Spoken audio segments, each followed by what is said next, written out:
Hello student, આજે આપણે ભણીશું chapter number 2 cascading style sheet અને જાવાસ્ક્રિપ્ટ.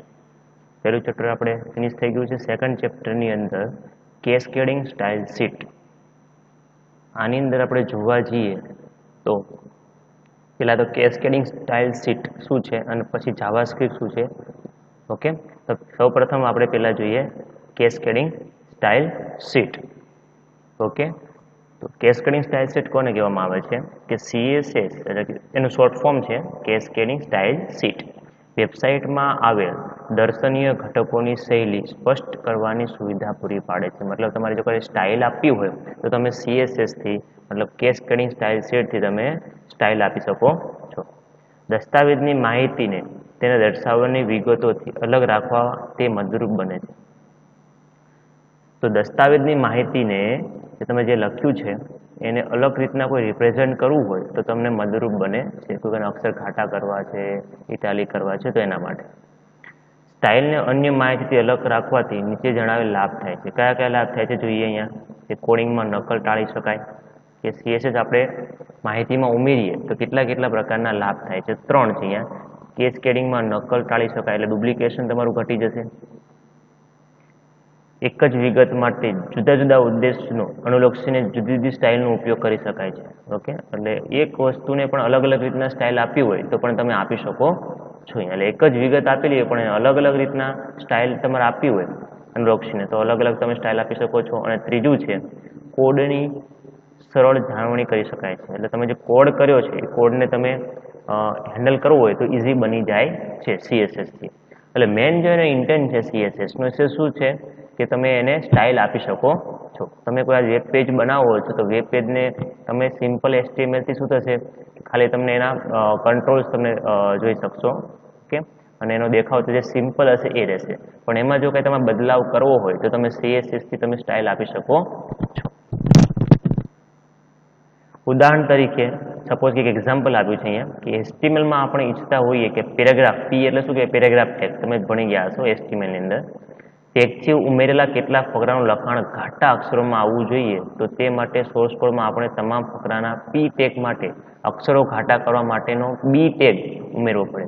એટલે આપણે સપોઝ કે HTML જેટલા પણ પેરેગ્રાફ છે એના અક્ષરો મારે ઘાટા કરવા હોય તો મારે શું કરવું પડે, B ટેગનો યુઝ કરવો પડે છે. પણ જો વેબસાઇટ વિશાળ હોય તો ટેગનું આ પુનરાવર્તન કંટાળાજનક અને સમયનો વ્યય કરનારું બની જાય છે. પણ જો તમે ફકરા કે ઘણા બધા હોય આખા વેબસાઇટમાં અને દરેક જગ્યાએ તમે B લખવા બેસો તો શું થાય, તમારું એનું વારંવાર પુનરાવર્તન કરવું પડે, B ટેગ બધે એડ કરવો પડે છે. તો શું બને છે, કંટાળાજનક અને સમયનો વ્યય કરનારું બની રહે છે. પરંતુ CSSનો ઉપયોગ કરી આપણે તમામ ઘટકોનો પ્રકાર આપણી પસંદગી પ્રમાણેની સ્ટાઇલ સાથે દર્શાવી શકીએ. ઓકે, તો શું કહે છે, પરંતુ CSSનો ઉપયોગ કરીએ તો ઇઝીલી આપણે જેટલા પણ પેરેગ્રાફ છે તો એક સાથે એને આપણે હેન્ડલ કરી શકીએ છીએ. ઓકે, જેટલા પણ પેરેગ્રાફ હોય એટલા CSSનો ઉપયોગ કરી તમામ P ટેગ માટે એક સાથે સ્ટાઇલ ગોઠવી શકીએ. તમને કીધું એ રીતના કે CSSનો જો તમે ઉપયોગ કરો કેસ્કેડિંગ સ્ટાઇલ શીટનો તો પેરેગ્રાફને તમે જેટલા પણ પેરેગ્રાફ હોય પણ એક સાથે બધા પેરેગ્રાફને તમે સ્ટાઇલ આપી શકો છો. અલગ અલગ જગ્યાએ તમારે બોલ્ડ લખવાની જરૂર પડતી, B ટેગનો યુઝ કરવાની જરૂર પડતી નથી. તમે એક સાથે તમે દરેક પેરેગ્રાફને તમે બોલ્ડ કરી શકો છો. HTMLનો ઉપયોગ માહિતીના વર્ણન માટે કરવામાં આવે છે, શૈલી માટે નહીં. જે HTML છે એના માટે યુઝ કરવામાં આવે છે માહિતીનું વર્ણન કરવું હોય તો, પણ સ્ટાઇલ માટે નહીં. જ્યારે CSS શું છે તો દસ્તાવેજમાં ઘટકોની શૈલીનું વર્ણન કરે છે. એટલે કે તમે જો દસ્તાવેજ તમે જે બનાવો છો પેજ, બરાબર છે, એમાં કોઈ સ્ટાઇલ આપવી હોય તો આપી શકો છો. તે માહિતી વિગતોનું વર્ણન કરતું નથી. એટલે કે મતલબ માહિતીનું વર્ણન કરતું નથી CSS. એટલે બંને અલગ છે, HTML અલગ છે અને CSS તમારું શું છે, અલગ છે. વેબસાઇટમાં CSSનો ઉપયોગ કરી ફોન્ટના પ્રકાર, ફોન્ટ, ઘટકોના રંગ, આજુબાજુની જગ્યા, હાંસિયા અને ઘટકોની સ્થિતિનું નિયંત્રણ કરી શકાય છે. એટલે વેબસાઇટ જ્યારે બનાવીએ પણ જો એનો CSSનો ઉપયોગ કરીએ તો ઘણા બધાના ફેરફાર તમે એમાં HTML પેજમાં કરી શકો છો.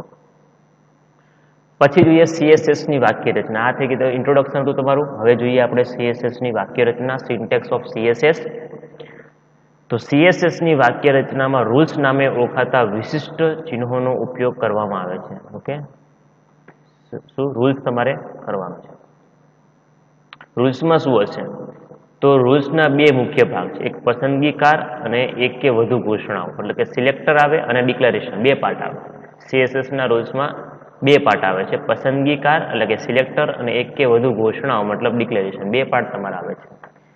એમાં સિલેક્ટર શું છે? તો સિલેક્ટર એ HTML નો ઘટક છે. શું છે? સિલેક્ટર એ HTML ઘટક છે જેના પર આપણે સ્ટાઇલને લાગુ કરવા માંગીએ છીએ. શું છે? સિલેક્ટર જે છે આપણો આ એ HTML નો ઘટક છે જેમાં આપણે સ્ટાઇલ એપ્લાય કરવાની છે, જેમાં આપણે પેરેગ્રાફ જોઈએ તો એ. ઓકે, સિલેક્ટર તરીકે ઉપયોગમાં લેવામાં આવેલા HTML ઘટક સાથે સંકળાયેલા ગુણધર્મ અને તેને અનુરૂપ કિંમતોનો સમાવેશ ડિક્લેરેશન વિભાગમાં કરવામાં આવે છે. એટલે સિલેક્ટર સાથે એને કયા કયા ગુણધર્મો આપવા છે અને એની કઈ કઈ કિંમતો આપી છે એ કયા પાર્ટમાં આવે છે? ડિક્લેરેશન વિભાગમાં કરવામાં આવે છે.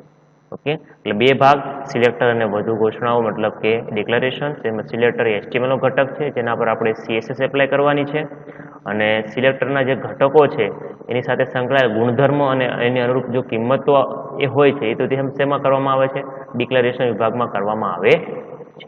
તો આપણે અહીંયા જોઈએ CSSની સામાન્ય વાક્ય રચના અહીં આપી છે, સિલેક્ટર છે અને આ આખું જે આવે એ ડિક્લેરેશન આવે. શું આખું? આ ડિક્લેરેશન આવે. ઓકે, સિલેક્ટર અને આ જે આખો પોર્શન રહ્યો છગડીયો કૌંસ વાળો એ શું આવે? ડિક્લેરેશન આવે. એમાં એક કરતાં વધુ ઘોષણાઓ તમે ડિક્લેર કરી શકો છો. એના માટે જેમ કે કોઈ H1 ટેગ છે HTML નો, તો એમાં મારે એનો કલર મારે પિંક આપવો હોય તો કલર કરી અને સેમી આ જે આવે છે કોલોન આવે. શું આવે છે? ખાલી કોલોન આવે છે, જેને જેમ કહીએ આપણે. તો કોલોન કરવાનું અને સામે એની વેલ્યુ લખવાની. ઓકે, એટલે આને પ્રોપર્ટી કહેવાય અને એની વેલ્યુઝ કહેવાય. શું કહેવાય? આ પ્રોપર્ટી છે અને એની વેલ્યુ છે. પ્રોપર્ટી શું છે કે કલર, H1 ના ટેગનો કલર મારે કેવો કરવો છે? પિંક. તો પ્રોપર્ટીસ આ વેલ્યુ, પણ આખું આ જે ભેગું કરો તેને ડિક્લેરેશન કહેવાય. અને ડિક્લેરેશન મતલબ એવું જરૂર નથી કલર જ આપી શકો, ફોન્ટની સાઇઝ ચેન્જ કરવી તો ફોન્ટ સાઇઝ ચેન્જ કરી શકો છો. ઓકે, પછી ફોન્ટને બોલ્ડ કરવા છે તો પણ અહીંયાથી કરી શકો છો. એક કરતાં વધારે તમે ડિક્લેરેશન આપી શકો છો. એવું જરૂર નથી ખાલી તમે એક જ વસ્તુ આપી શકો, એક કરતાં વધારે તમે આપવું હોય તો આપી શકો છો આની અંદર. તો આ થઈ ગઈ CSSની વાક્ય રચના. ઓકે, એટલે યાદ રાખવાનું સિલેક્ટર અને પ્રોપર્ટી અને વેલ્યુ. સિલેક્ટરમાં ઓનલી HTML નો ઘટક આવે, પ્રોપર્ટીસ અને વેલ્યુ આ બંને ભેગા થઈને ડિક્લેરેશન થાય. એટલે ડિક્લેરેશનમાં ઘણી બધી પ્રોપર્ટીસ અને એની વેલ્યુ હોય છે. અને પ્રોપર્ટી કહેવામાં આવે છે અને આને શું કહેવામાં આવે છે? વેલ્યુ કહેવામાં આવે છે. ઓકે, CSSના ફાયદા જોવા જઈએ તો CSS તેની નીચે આવેલા સ્તરમાં ફેરફાર કર્યા વગર વેબસાઇટની સંરચના કરવાની સુવિધા પૂરી પાડે છે. મતલબ તમે જ્યારે કોઈ વેબસાઇટ બનાવો છો પણ તમારે એમાં કોઈ પ્રકારનું મતલબ કે એડિટિંગ કરવાનું થતું નથી. તમે ખાલી CSSમાં ફેરફાર કરો, ઓટોમેટિક તમારી વેબસાઇટમાં ઓટોમેટિકલી ફેરફાર થઈ જશે. એટલે વેબસાઇટની રચનામાં તમારે કોઈ પણ પ્રકારની ફેરફાર કરવાનો રહેતો નથી. તો પણ તમારી સ્ટાઇલ બદલાઈ જશે, ખાલી CSSમાં બદલાવ કરવો પડે છે. વેબસાઇટની ગોઠવણ અને સંરચના માટેના ગુણધર્મોને તે નીચે આવેલા તેના તાર્કિક બંધારણથી અલગ રાખવામાં આવે છે. તો વેબસાઇટમાં ફેરફાર કરતી વખતે તેમાં આવેલી વિગતોમાં અકસ્માતે ફેરફાર થવાનો ભય રહેતો નથી. શું કહે છે કે વેબસાઇટની ગોઠવણ અને સંરચના માટેના ગુણધર્મોને તે નીચે આવેલા તેના તાર્કિક બંધારણથી અલગ રાખવામાં આવે છે. એટલે જ્યારે પણ વેબસાઇટ બનાવવામાં આવે છે તે CSSને અલગ બનાવવામાં આવે છે અને વેબસાઇટના જે એની ગોઠવણી છે એને અલગ બનાવવામાં આવે છે. બંને મિક્સઅપ હોતું નથી. જો બંને મિક્સઅપ કરે તો કોઈ પણ જગ્યાએ ચેન્જીસ કરવા જાઓ તો કોઈ HTML ના ઘટક કોઈ ડિલીટ આવી જાય ભૂલથી તમારો. ઓકે, તો એના માટે શું કહે છે? અકસ્માત કોઈ ફેરફાર થવાનો ભય રહે એટલા માટે શું કર્યું છે કે CSSને આખું અલગ રીતના બનાવવાની છે અને વેબસાઇટને તમે જે ક્રિએટ કરવાની છે આખી અલગ બનાવવાની છે. ઓકે, એટલે કોઈ પણ એકમાં ચેન્જીસ કરો તો બીજાને કોઈ સાઇડ ઇફેક્ટ થતી નથી. એટલા માટે ઇચ્છિત ઘટકની શૈલીમાં સુધારો કરવા માટે પ્રોગ્રામર માત્ર CSS ફાઇલમાં ફેરફાર કરવાનો રહેશે, જે કાર્યને સરળ બનાવે છે.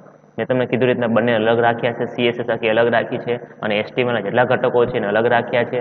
એટલે તમારે જ્યારે પણ કોઈ વસ્તુમાં ફેરફાર કરવો હોય સ્ટાઇલમાં કોઈ પણના HTMLના ટેગમાં, તો તમે CSSમાં ફેરફાર કરી ઓકે અને તમે ઇઝીલી કરી શકો છો. દરેક ઘટક માટેની શૈલી માત્ર એક વાર જ ઉમેરવાની હોવાથી HTMLની સરખામણીએ CSSમાં ઓછો કોડ ઉમેરવો પડે અને તેનાથી વેબ પેજ ઝડપથી દર્શાવી શકાય છે. શું કીધું કે દરેક ઘટક માટેની શૈલી એકવાર જ ઉમેરવાની હોવાથી, એટલે તમારે જ્યારે પણ કોઈ વસ્તુમાં કોઈ ઘટક ઉમેરવો છે તો એક જ જગ્યાએ તમારે ફેરફાર કરવાનો રહે છે. એટલે શું થશે? વારંવાર તમારી કોડને 2 વખત કે 3 વખત રિપીટ કરવાનો રહેતો નથી. કોની સરખામણીમાં? HTMLની સરખામણીએ.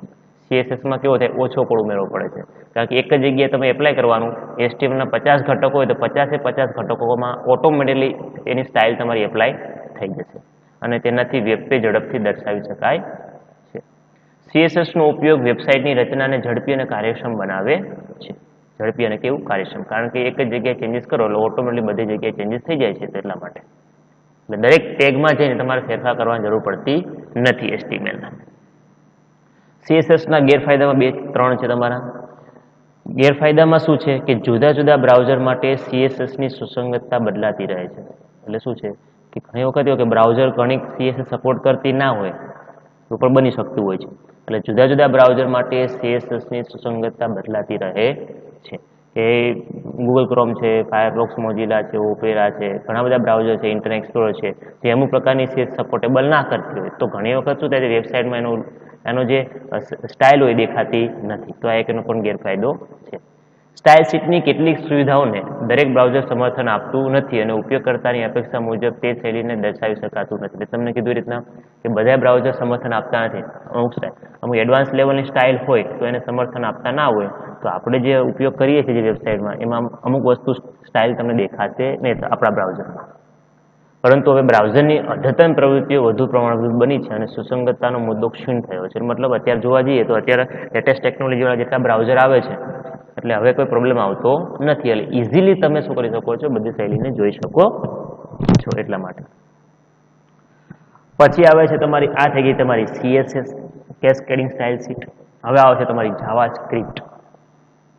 તો જાવાસ્ક્રિપ્ટની વાત કરીએ તો મૂળભૂત રીતે વેબ પેજમાં દેખાવ અપિયરન્સનું નિયંત્રણ કરવા માટે HTMLનો ઉપયોગ કરવામાં આવે છે. એટલે કોઈ HTML શું એના માટે છે કે ખાલી તમારે કોઈ ટેબલ, ટેક્સ્ટ બોક્સ લેવું, ટેબલ લેવું, રેડિયો બટન લેવું, સબમિટ બટન લેવું, તેના માટે દેખાવ કેવો છે ભાઈ વેબ પેજનો, એ HTMLનો ઉપયોગ કરવામાં આવે છે. પણ HTMLમાં બનાવવામાં આવેલ વેબ પેજ સ્થિત છે, કેવું છે, સ્ટેટિક છે. તમે HTMLથી જે વેબ પેજ બનાવો છો કેવું છે, સ્ટેટિક છે અને બ્રાઉઝર રેન્ડર કરે પછી તેને બદલાતી શકાતા નથી. એટલે પછી જેવું બ્રાઉઝર તમે એકવાર રન કરી નાખો પછી કોઈ પ્રકારનો ચેન્જીસ થતો નથી. એટલે કેવું છે, સ્ટેટિક છે. બીજી તરફ જોવા જઈએ તો ઇન્ટરનેટના વિકાસ સાથે લોકો વધુ સારું સંપાદન અને દર્શનીય આલેખની અપેક્ષા રાખતા હોય છે. એટલે ઇન્ટરનેટનો દિવસે ને દિવસે વિકાસ વધતો જાય છે તો એના માટે જે આપણે મતલબ કે યુઝર શું કરે, શું ધ્યાનમાં રાખવું, કોઈ વેબસાઇટ્સ હોય તે સારી દેખાવી હોવી જોઈએ, એના ફીચર્સ તમને ઇઝીલી મળી જવા જોઈએ. તો એ રીતનો એ લોકો શું અપેક્ષા રાખતા હોય છે. પરંતુ HTML તો કેવું છે, માત્ર અપરિવર્તનશીલ વેબ પેજ આપી શકે છે. કેવું છે, અપરિવર્તનશીલ પેજ આપી શકે, પરિવર્તનશીલ પેજ આપતું નથી. ઓકે. આમ વેબ માટેની નવી પ્રોગ્રામિંગ ભાષામાં વધુ સંવાદનની જરૂર ઊભી થઈ છે. એટલે કે વેબ પેજ તમારે બનાવવું હોય તેના માટે કંઈક તો સંવાદન, એટલે કંઈક ઉમેરવું પડે, ઇન્ટરેક્ટિવ કોઈ વસ્તુ એડ કરવી પડે એમ છે, નવી ભાષા ઉમેરવી પડે એમ છે. તો HTMLમાં બદલાવ થાય, નહીંતર થાય નહીં. તેથી શું કર્યું, નેટસ્કેપે જાવાસ્ક્રિપ્ટનો વિકાસ કર્યો. કોનો, જાવાસ્ક્રિપ્ટ. તો આ યાદ રાખજો, MCQમાં આવી શકે છે. જાવાસ્ક્રિપ્ટ એ વેબ પેજમાં પ્રોગ્રામિંગનું પાસું ઉમેરવાની સુવિધા આપતી સ્ક્રિપ્ટિંગ ભાષા છે. ઓકે, સ્ક્રિપ્ટિંગ ભાષા, સોરી મિસ્ટેક છે, by mistake scripting. Okay, scripting ભાષા છે. મતલબ જાવાસ્ક્રિપ્ટ એ વેબ પેજમાં શું કરે કે જે આપણે HTML પેજ છે એમાં એક નવી ભાષા તમે એડ કરી શકો છો જેને તમે કહી શકો જાવાસ્ક્રિપ્ટ. એટલે જાવાસ્ક્રિપ્ટ એ કેવી છે, સ્ક્રિપ્ટિંગ ભાષા છે. વેબસાઇટના આલેખમાં સુધારો કરવા તથા ફોર્મની યથાર્થતા ચકાસવા માટે વેબ પેજમાં જાવાસ્ક્રિપ્ટનો ઉપયોગ કરવામાં આવે છે. વેબસાઇટના આલેખમાં સુધારો કરવા, કોઈ બદલાવ કરવો હોય એનો, અથવા ફોર્મની કન્ડિશન ચેક કરવી હોય, કોઈ ફોર્મ ફિલઅપ કરવો છે એમાં કંઈ કન્ડિશન મૂક્યું હોય તો એના માટે જાવાસ્ક્રિપ્ટનો ઉપયોગ કરવામાં આવે છે. એટલે HTML પાનામાં સંવાદન ઉમેરે છે. કોણ, તો કે જાવાસ્ક્રિપ્ટ. જાવાસ્ક્રિપ્ટ શું કરે છે કે HTML પાનામાં સંવાદન ઉમેરે છે. તેને HTML કોડમાં પ્રત્યક્ષ સ્વરૂપે ઉમેરવામાં આવે છે. ઓકે, ડાયરેક્ટ તમે એમાં HTML એડ કરી શકો છો. એના માટે કોઈ બીજી અલગ કોઈ લેંગ્વેજની જરૂર પડતી નથી, ડાયરેક્ટ તમે એડ કરી શકો છો. જાવાસ્ક્રિપ્ટના ઉપયોગ પછી વેબ પેજ અપરિવર્તનશીલ રહેતું નથી. મતલબ તમે એક જાવાસ્ક્રિપ્ટનો ઉપયોગ કરી નાખ્યો એટલે કેવું છે કે તમે અપરિવર્તનશીલ રહેતું નથી, પણ કેવું છે, પરિવર્તનશીલ બની જાય છે. મતલબ પરંતુ ઉપયોગકર્તા સાથેના સંવાદન, બ્રાઉઝરનું નિયંત્રણ અને HTML વગેરેની ગતિશીલ રજૂઆત માટેના કોડનો સમાવેશ કરી શકીએ. એટલે મતલબ શું થાય, જાવાસ્ક્રિપ્ટથી શું થાય, બધું બ્રાઉઝરનું નિયંત્રણ થઈ શકે, HTMLના જેટલા પણ ઘટકો છે ડાયનેમિક બની જશે અને એવું એક્સ્ટ્રા કંઈક તમારામાં સંવાદ ઉમેરવું હોય તો ઉમેરી શકો છો. જાવાસ્ક્રિપ્ટનો કોડનો અમલ HTML વેબ પેજમાં કરવામાં આવે છે. સોરી, એચ નથી, તો HTML વેબ પેજમાં કરવામાં આવે છે. તો જાવાસ્ક્રિપ્ટ કોડનો અમલ HTML પેજમાં કરવામાં આવે છે. ઓકે, તમારે ક્યાં કરવાનું છે? પેજમાં. HTML જે પેજ બનાવો એમાં જ તમારે જાવાસ્ક્રિપ્ટ યુઝ કરવાની છે. જાવાસ્ક્રિપ્ટ કોડને વેબ પેજમાં સીધા જ એક સ્વતંત્ર વિભાગ સ્વરૂપે મૂકી શકાય છે. એટલે જાવાસ્ક્રિપ્ટમાં વેબ પેજમાં જેને અલગ રીતે તમે સ્વતંત્ર મૂકવું હોય તો મૂકી શકો છો. એમાં કોઈ પ્રકારની એરર આવતી નથી. જો તમારે HTML પાનામાં તમારે જાવાસ્ક્રિપ્ટ ઉમેર્યું હોય તેના માટે તમારો આ ટેગ છે એ ઉપયોગ કરવાનો રહેશે. સ્ક્રિપ્ટ લખવાનું અને સ્ક્રિપ્ટ તમારે ફિનિશ કરવાની, આની વચ્ચે તમારે કોઈ કોડિંગ લખવાનું રહેશે. જાવાસ્ક્રિપ્ટ ટેગનો ઉપયોગ કરી જાવાસ્ક્રિપ્ટનો કોડ ઉમેરવામાં આવે છે. જાવાસ્ક્રિપ્ટને HTMLના બોડી અથવા તો હેડ વિભાગમાં સમાવવામાં આવે છે. મેં તમને કીધું એ રીતના HTMLના બે વસ્તુ હોય, બોડી પાર્ટ એવો હોય અને હેડ સેક્શન પણ હોય છે. તો બંનેમાં તમે જાવાસ્ક્રિપ્ટ ઉમેરી શકો છો, પરંતુ કોડની હેડ ટેગમાં ઉમેરવામાં આવે તે વધુ ઇચ્છનીય છે. પણ મોસ્ટ પ્રોબેબલી બધા શું કરતા હોય છે કે હેડ ટેગમાં ઉમેરતા હોય છે, કારણ કે બોડી ટેગમાં ઘણા બધા HTMLના એલિમેન્ટ હોય છે, જેથી કોઈક વસ્તુ કરેક્શન કરવા જાઓ તો ભૂલથી તમને ડિલીટ ના લાગે એટલા માટે એ લોકોને અલગથી હેડ સેક્શનમાં ડિક્લેર કરવામાં આવે છે. પછી શું છે? જાવાસ્ક્રિપ્ટ કેસ સેન્સિટિવ ભાષા છે. કેવું છે? કેસ સેન્સિટિવ ભાષા છે. એટલે મતલબ અપર કેસ અને લોઅર કેસ બંને કેવું છે? અલગ છે. કેપિટલ એ અને સ્મોલ એ બંને અલગ રીતના રિપ્રેઝન્ટ કરે છે. બંને સેમ હોતું નથી. જ્યારે તમે કોઈ કેપિટલ એનો યુઝ કરો છો અને સ્મોલ એનો યુઝ કરો છો તમે જાવાસ્ક્રિપ્ટમાં, તો બંનેનો મિનિંગ અલગ અલગ છે. એવું નહીં બંને એ એટલે બંને એ જ કહેવાય છે, નહીં. એનું અલગ, કેપિટલ એ અલગ વસ્તુ છે અને સ્મોલ એ અલગ વસ્તુ છે.